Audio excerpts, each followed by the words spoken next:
I only came to help my friend move a few boxes, but when his sister closed the door behind us, the room suddenly felt smaller, the silence heavier, and my heart beat louder than ever before. When I agreed to help my friend move, I thought it would be an ordinary day. A couple of boxes, some dusty furniture, maybe a few hours of sweating and lifting before calling it done. Nothing in my mind prepared me for the moment I stepped through the doorway of that half-empty house and saw her standing there. His sister. It had been years since I'd last caught even a glimpse of her. Back then, she was just my friend's older sister, someone who lived in another world far above mine. She was busy with her own life, studying, working, moving forward, while I was still a kid, trailing after my buddy with scraped knees and careless laughter. But now, as I stepped inside, the echo of the door closing behind me carried a different weight. She turned, her eyes meeting mine for just a second, and in that glance I felt something shift. The house was in transition. Cardboard boxes lined the hallway, their sharp smell of tape and dust filling the air. Curtains had already been pulled down, leaving windows bare and sunlight pouring in, washing the walls in gold.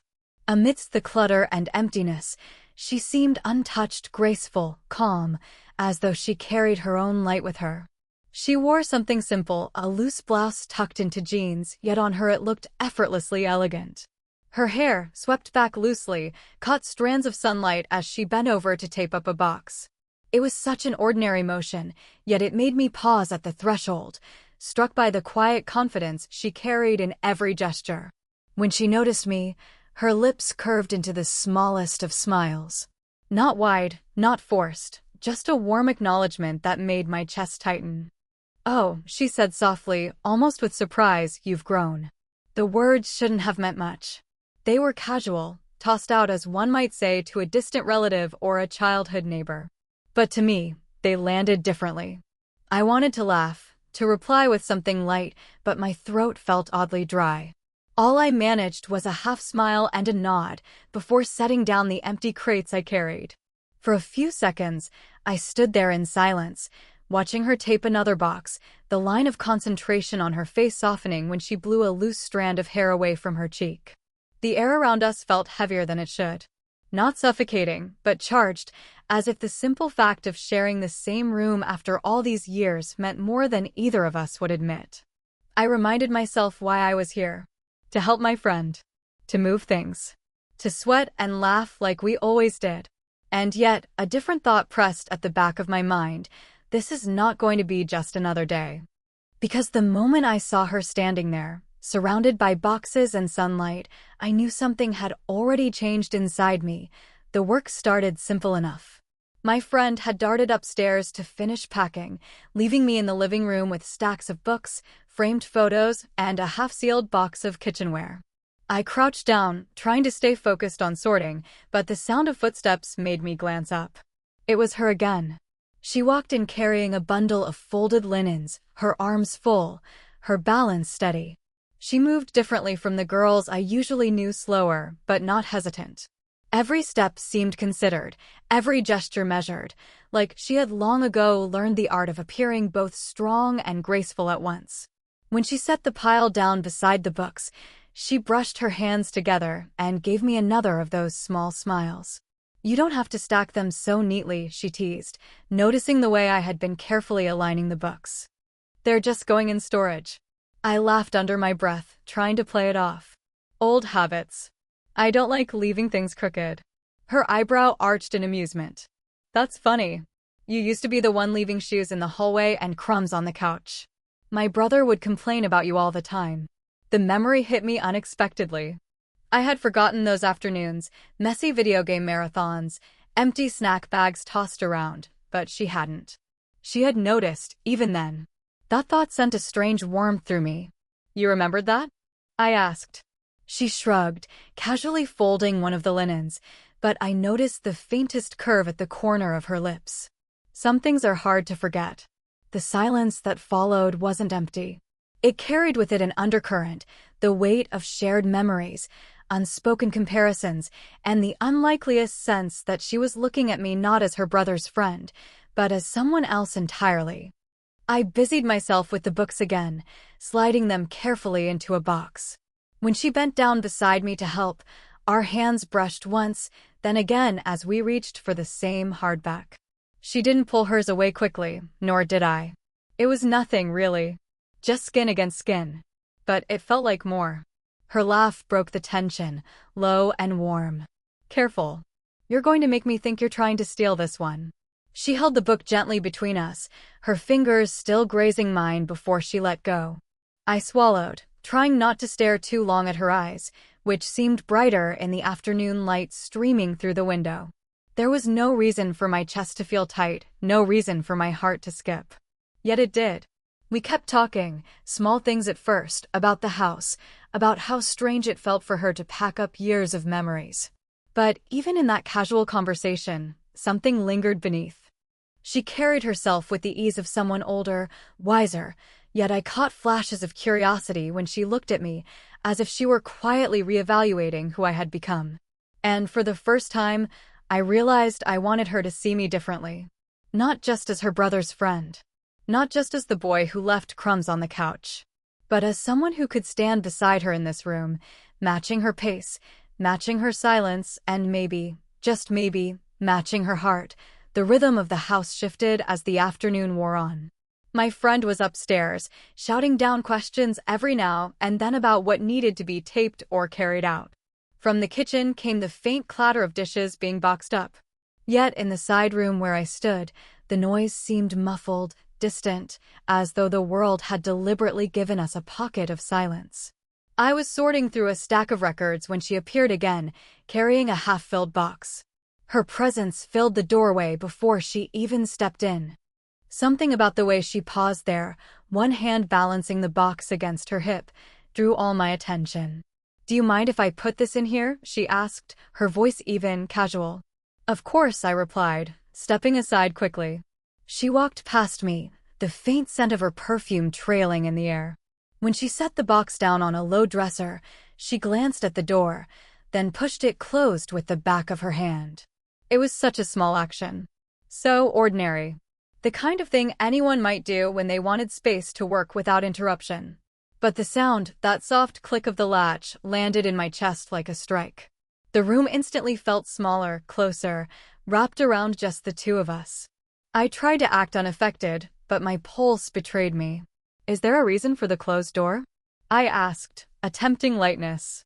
She turned, her lips tilting into the barest hint of a smile.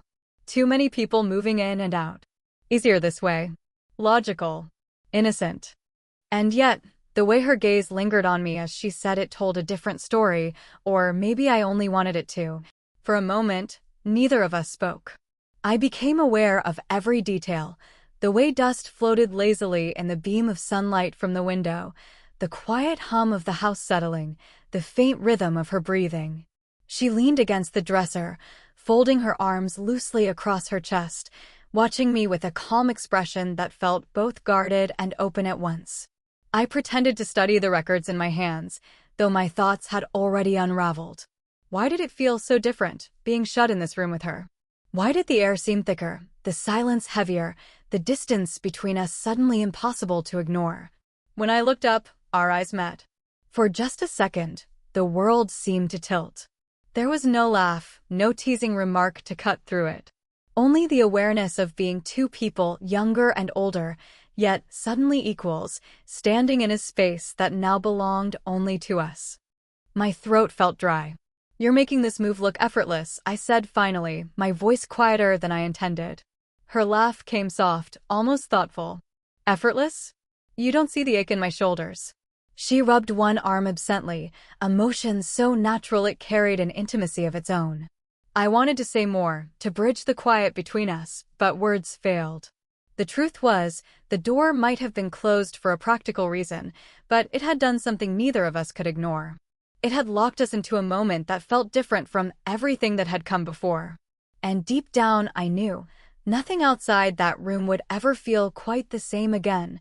The quiet stretched between us, not uncomfortable, but charged in a way I couldn't quite name. She leaned lightly against the dresser, arms folded loosely, her gaze wandering over the room as though she was searching for something in the dust and the sunlight. When she finally spoke, her voice had shifted, softer, more thoughtful. "It feels strange," she said, almost to herself. "Packing all of this up. Every box feels like a little piece of my life being sealed away." I set down the stack of records I'd been pretending to sort, giving her my full attention. "I guess moving isn't just about carrying furniture," I said gently. "It's carrying memories too." Her eyes flicked to me then, and for a moment I thought I'd said something foolish. But instead, she smiled faintly, a smile touched with weariness. "You're right. I didn't think you'd understand that." There was no judgment in her words, just surprise. She had known me as a boy, someone who only cared about games and late nights and making noise with her brother. But now here we were, and she seemed to be seeing me differently. That thought stirred something deep inside me, something both thrilling and unsettling. She shifted her weight, her hand brushing a box absent-mindedly. "When I first moved here, I was terrified. I didn't know anyone. I thought I'd never belong. And now," she gestured to the half-empty room, "now I'm leaving it behind, and it feels like I'm losing part of myself." Her honesty disarmed me. There was no polished surface, no casual teasing like before, only raw, unguarded truth. I felt a strange responsibility in that moment, like my silence mattered, like what I chose to say could either honor her openness or make her retreat. So I spoke carefully. "Maybe leaving doesn't mean losing. Maybe it just means making space for what's next." The words hung there. She blinked, her expression softening, and I could see the conflict flickering behind her eyes, strength layered over vulnerability, confidence covering the quiet ache of change. She let out a breath, almost a laugh, though it wavered. "You talk like someone much older than 22. Or maybe," I said with a small smile, "I just listen more than I used to." Her gaze lingered on me longer this time, steady and searching. There was something intimate in that look, as if she were testing the weight of who I had become. It wasn't the kind of look you gave a boy. It was the kind of look that made my pulse race, the kind that made me feel seen. For a moment, the boxes, the dust, the entire house disappeared. There was only her leaning against the dresser with her arms loose at her sides, her voice still echoing softly in my mind, her presence drawing me in like gravity itself. I realized then that being in this room wasn't about moving boxes anymore. It was about carrying her words, her vulnerability, the trust she had just handed me. And I wasn't sure if I was strong enough to carry it, but I knew I wanted to try. The afternoon light had shifted, turning golden, stretching long shadows across the bare floor. The room felt quieter than ever, as if it too were holding its breath. She pushed a box with her foot, glancing at me with a half-smile. "Think you can handle that one?" she asked, nodding toward a heavy crate stacked against the wall. I grinned, trying to mask the nervous energy humming in my chest. "Depends. What's inside it? Bricks?" She laughed, the sound low and smooth, cutting through the silence like music. "Books. Which is basically the same thing." Together, we bent to lift it. She took one side, I took the other. At first, it was just weight, the strain of cardboard biting into our fingers, the dull thud of shifting contents inside. But then, as we steadied ourselves, something shifted. The box wobbled, and instinctively my hand moved, not to the cardboard, but to her waist. Just for balance. Just for a second. That was all it was meant to be. But the moment my palm brushed the fabric of her blouse, the air changed. Her body stilled under my touch, and though she didn't step away, she didn't move closer either. We held the box between us, but my attention was no longer on the weight we carried. It was on the warmth of her beneath my fingertips, the sudden awareness of how close we truly stood. Our eyes met, and for a heartbeat, everything else blurred. The half-packed boxes, the muffled noise from upstairs, the golden dust in the air, none of it mattered. There was only her. The faint curve of her lips, the steady rhythm of her breathing, the question lingering in her gaze. Neither of us spoke. Neither of us needed to. The silence stretched, thick with something unspoken, something I wasn't sure I had the right to name. Finally, she shifted her weight and set the box down gently, breaking the moment. But when she straightened, she didn't step away. She remained close, her shoulder brushing mine as she let out a quiet breath. "You've gotten stronger," she murmured, her tone light, though her eyes betrayed something deeper. I managed a small smile. Guess carrying memories has its benefits. That made her laugh again, softer this time, almost hesitant, as though laughter was safer than whatever else had nearly passed between us. Still, the memory of that touch lingered. My hand tingled with the echo of her warmth, my chest tight with the knowledge that I hadn't imagined it. There had been something there, however brief, however fragile. She tucked a strand of hair behind her ear, a small, distracted motion, and glanced toward the door. But she didn't open it. Instead, she stood still for a moment longer, as if weighing the silence the way I was. It struck me then how delicate the moment was, how easy it would be to ruin it with a word too bold, or to lose it by saying nothing at all. We were suspended between what was safe and what was possible, caught in that dangerous, beautiful space where a single breath could tip everything. And though nothing more happened, though the box sat harmlessly at our feet, I knew the truth. We were no longer just two people helping with a move. We were something more, and neither of us could deny it. After we set the box down, the room seemed even smaller than before. Neither of us moved to leave. The faint sound of footsteps upstairs and the occasional scrape of furniture were distant reminders that the world outside this door still existed. But in here, time slowed. She sat first, lowering herself onto one of the boxes with a quiet sigh, brushing dust from her hands. "I should have labeled these better," she murmured, almost to herself. I hesitated, then sat beside her. Not too close, but close enough that the warmth of her shoulder reached me. We stayed that way for a moment, staring at the half-packed room like it might give us answers. "It's strange," I said, my voice low, careful, "how these things hold pieces of us. Every book, every photo, it's like they carry echoes of who we were." She tilted her head toward me, studying my face. "You've always noticed things, haven't you? Even when you were younger. You just never said them out loud." I swallowed, her words tugging at something deep inside me. Maybe I didn't know how to say them back then. The silence after that was heavy, but not empty.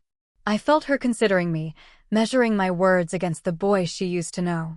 And for the first time, I sensed she wasn't dismissing me, she was listening. I let my hand rest lightly on the edge of the box between us, and after a moment, she placed hers beside it. Not touching, not reaching, just near. Our fingers lay inches apart, the air between them charged with an invisible current. "I used to think you never noticed me at all," I admitted quietly, eyes fixed on the space where our hands almost met. "Back then, I was just your brother's friend, the noisy kid who made messes and ate too much pizza." She laughed softly, shaking her head. "You were that. But I noticed you more than you think." Her words caught me off guard. I turned to her, and she was already looking at me. There was something in her eyes, not playful, not casual, but searching. Testing. "I see you differently now," I said, the confession slipping out before I could stop it. My voice trembled, but I didn't look away. "You've always carried yourself with this strength. And I guess I never realized how much it drew me in until today." Her breath caught, subtle but real. She didn't answer right away, and I didn't push her. We just sat there, suspended in the weight of what I had admitted. Finally, she lowered her gaze, her lips curving into a faint, almost wistful smile. "You're too young to talk like that." But the way she said it wasn't rejection. It was softer, tinged with hesitation, as if she were trying to convince herself rather than me. The golden light filtered through the window, painting her features in warmth, and I thought about how close our hands were, how one small movement could change everything. Yet neither of us crossed that last inch. Not then. Instead, we sat in silence, our unspoken words filling the space more loudly than any confession could. And in that silence, I knew she had heard me. She had felt it too. The golden light in the room had deepened into something softer, more fragile, as the sun slipped lower in the sky. For a while, we stayed there, two people sitting on a box, our words having already gone further than either of us expected. The silence wasn't empty anymore. It carried a weight, a question, and the ache of answers left unsaid. Eventually, she stood, brushing her hands against her jeans as though steadying herself. "We should get back to it," she said quietly, though her tone carried more than practicality. I nodded, rising slowly. My chest still felt heavy with what I had confessed, and yet lighter at the same time, as though speaking the truth had freed me. I followed her to the door, where her hand paused on the knob. For a moment, she didn't open it. She looked at me instead. There was no teasing smile this time, no playful remark about my age or my clumsy habits.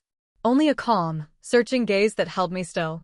Her eyes softened, and then, without warning, she stepped closer. Before I could think, before I could even take a breath, she leaned in. The kiss landed on my cheek, slow, deliberate, lingering just long enough for me to feel the warmth of her lips and the faint brush of her hair against my face. It wasn't hurried. It wasn't careless. It was an act chosen with intention. When she pulled back, the air between us felt charged, fragile, alive. "Thank you," she said softly. Not just for lifting boxes, not just for helping her brother, but for something deeper, for being present, for listening, for seeing her in a way she hadn't expected to be seen. I swallowed, my pulse racing, my cheek still burning where she had kissed it. "For what it's worth," I whispered, "you've changed the way I see everything." Her smile was faint, wistful, almost hesitant, but there was no mistaking the truth in her eyes. She opened the door then, and the spell of the closed room broke with the soft creak of the hinges. Noise drifted back in, her brother's voice calling, the shuffle of footsteps, the ordinary world waiting. We stepped out separately, as if to protect the moment we had just shared, to keep it tucked safely between us where no one else could touch it. She walked ahead, her figure framed in the fading light of the hallway, and I followed with a heart heavier and yet strangely lighter than before. Nothing had been promised. Nothing had been spoken aloud. But the kiss, that simple, quiet kiss, carried more meaning than any words could have. It was an acknowledgement, a confession without sentences, a delicate thread tying us together in a way that would linger long after the moving day was over. And as I walked out of that room, I realized something. I had come here expecting to carry boxes. Instead, I carried something far greater, the memory of her smile, the warmth of her touch, and the quiet certainty that my life had shifted in a single, unguarded moment. 26.